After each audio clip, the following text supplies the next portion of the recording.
ஊருக்கு உனக்கு என்ன பேர் தெரியுமா தலைவா? என்ன பேர்ரா? கருத்து கந்தசாமி. அப்படியா? வணக்கம் சார். வணக்கம்மா. யாரா நீ? நிறைய குறும்படங்கள் விழிப்புணர்வு சம்பந்தமா நீங்க வெளியிட்டு ஒரு விழிப்புணர்வு நாயக பார்த்தாலே ஊருக்குள்ள எல்லாம் பயந்து ஓடுறாங்க தலைவா. இருந்து இன்னைக்கு அமைச்சர் ஆகியிருக்கீங்க புதுச்சேரி மாநிலத்துக்கு. என்னடா சிரிக்கிற? பயமுறா. பெரிய பல்லழக. சோ இந்த பயணம் எப்படி இருந்துச்சு அதை பத்தி கொஞ்சம் சொல்லுங்க சார். அதுக்கு என்னடா செய்ய முடியும்? நாட்டுக்கு 4 நல்ல கருத்துக்களை சொல்லும் போது அதுக்கு 4 பேர் எதிர்த்து சொல்லத்தான்டா செய்வாங்க. ஏங்க கிட்டத்தட்ட ஒரு 48 குறும்படங்கள் வந்து எடுத்துக்கிறோம். நிறைய விமர்சனங்களும் வந்திருக்குது. பாத்தீங்களா, சில்லறைங்கறத கன்ஃபார்ம் பண்றான். பல பேர் மக்கள் வந்து அதை ஏற்றுக்கிறாங்க. கள்ளத்துக்கு கேட்டாக்கா அதை வச்சு வீடு கட்ட அதை ஏற்றுன பிற்பாடு ஒரு 10% வந்து அதில் திருந்ததுக்கும் வாய்ப்பு இருக்கு.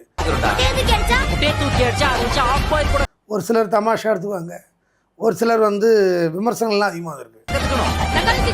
தக்காளி தூக்கி போடா போயிட்டு